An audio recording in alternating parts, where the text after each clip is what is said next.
ఇది ఒకసారి మిక్స్ చేసుకొని బాగా ఒక హాఫ్ అన్ అవర్ మ్యారినేట్ చేసుకుందాం. ఇప్పుడు మనము మ్యారినేట్ చేసి పెట్టుకుని ఇందులో వేసేద్దాము. కొద్దిగా కొత్తిమీర అండ్ పుదీనా లీవ్స్. ఇప్పుడు tasty and delicious cooker biryani ready అయిపోయింది. ఈరోజు నాయకీస్ కిచెన్ రెసిపీ వచ్చేసి వెజ్ బిర్యానీ. వెజ్ బిర్యానీయా వావ్ అనే వాళ్ళ కోసమే అండి. ఇదేంటి తెలుసా, ఈజీగా కుక్కర్లో చేయబోతున్నాను. ఈ మధ్య కుక్కర్ బిర్యానీ ఎంత ఫేమస్ అనేది అందరికీ తెలుసు. మనకి ఎక్కువ టైం పట్టకుండా, బిర్యానీ అంటే చాలా టైం పడుతుంది, ఇలా చేయాలి అలా చేయాలని కాకుండా కుక్కర్లో ఈజీగా ఒక 10-15 మినిట్స్ లోపు అయిపోయే విధంగా నేను మీకు చూపిస్తాను. అన్ని వెజిటబుల్స్ అన్నీ సిద్ధం చేసుకోండి. నేను చూపించినవి ఇలా అన్ని ఇంగ్రీడియంట్స్ వేసి చేసుకుంటే సూపర్ ఉంటుంది.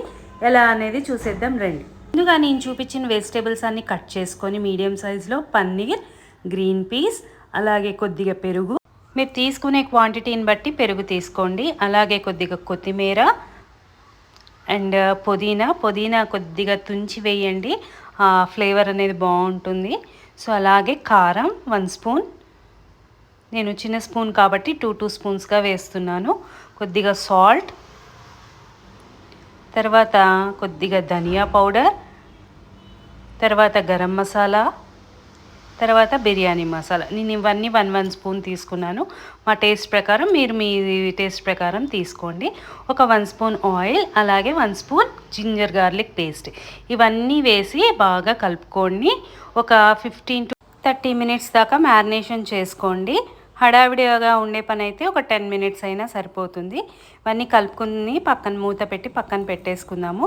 తర్వాత కొంతసేపు అయ్యాక మనం బాయిల్ చేసి పెట్టుకున్న సోయాబీన్ ఆర్ మీల్ మేకర్ కూడా వేసుకొని కలుపుకొని అలా ఇంకొక 10 మినిట్స్ మూత పెట్టేద్దాం. కుక్కర్ వేడయ్యాక ఒక 2-3 spoons of oil, 1 spoon of ghee వేద్దాము.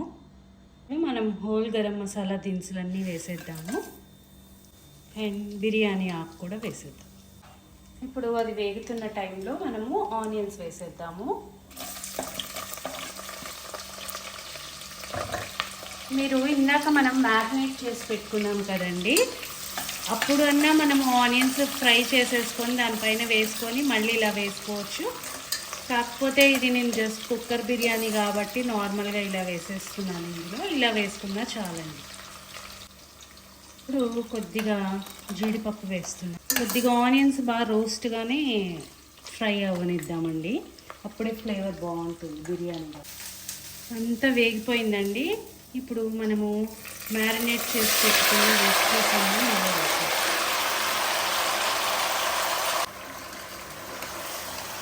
కింద నుంచి పై దాకా ఒక్కసారి కలుపుకున్నాము.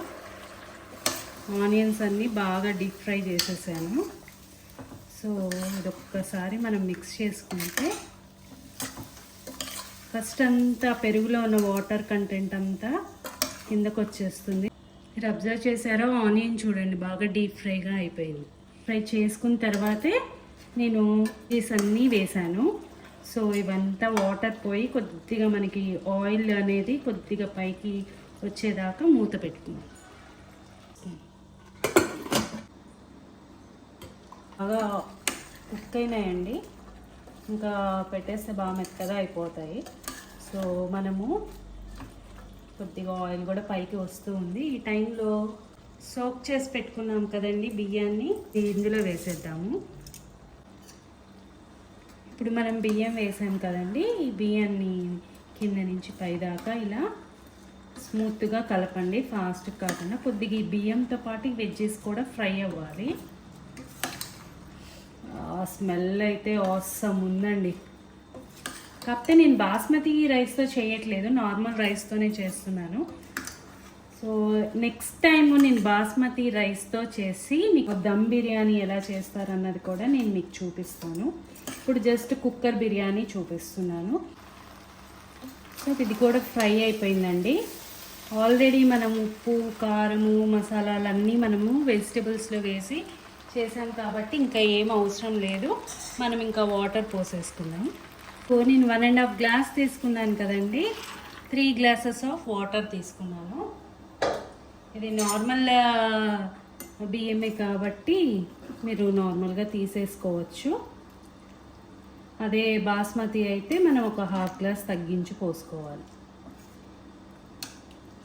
ఒక్కసారి కలుపుకుందాము. ఏదైనా సాల్ట్ అవి ఉప్పు కారం అవన్నీ ఏమైనా తగ్గాయని అనిపిస్తే మీకు ఒక్కసారి ఇప్పుడు టేస్ట్ చూసుకొని ఈ టైంలోనే వేసేసుకోండి.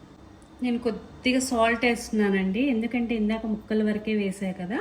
ఇప్పుడు పైన కొద్దిగా కొత్తిమీర అండ్ పుదీనా లీవ్స్ అండ్ కొద్దిగా గరం మసాలా పౌడర్, చాలా కొద్దిగా అండి. ఇది ఒక్కసారి ఇట్లా పైనుంచి ఇట్లా మిక్స్ చేసుకుందాము. మూత పెట్టేసుకొని ఒక 2 విజిల్స్ వచ్చేదాకా వెయిట్ చేద్దాం.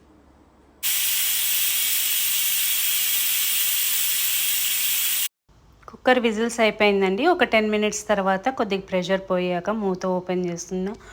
వావ్, సూపర్ ఉంది. అసలు స్మెల్ అయితే ఎంత బాగా వస్తుందో చూసారా. కుక్కర్లో చేసినా కూడా రైస్ ఎంత పొడి పొడిగా వచ్చిందో పర్ఫెక్ట్గా వచ్చిందండి. ఇప్పుడు మనము ఒక సర్వింగ్ బౌల్ తీసుకొని అలా సర్వ్ చేసేసుకోవడమే. చూసారా, అన్నీ ఏ పీస్కి ఆ పీస్ ఓవర్ కుక్ అయితే ఎక్కడ అవ్వలేదు. అలా బౌల్లో పెట్టుకున్న తర్వాత పైన పుదీనా సర్వ్ చేసుకొని మనకి వేడి వేడిగా రైతాతో కానీ షోర్వాతో కానీ మనం బిర్యానీ తినేయచ్చు. ఒకసారి ఇప్పుడు టేస్టింగ్ టైం వచ్చేసింది కదా, ఒకసారి టేస్ట్ చేసి చెప్తాను ఎలా వచ్చిందన్నది. మీకు కూడా సూపర్ ఉందండి, చాలా బాగుంది. మీకు కనుక నేను చేసినట్టు ఈ కుక్కర్ బిర్యానీ కనుక నచ్చితే please like, share and subscribe to Nayaki's kitchen and thanks for watching.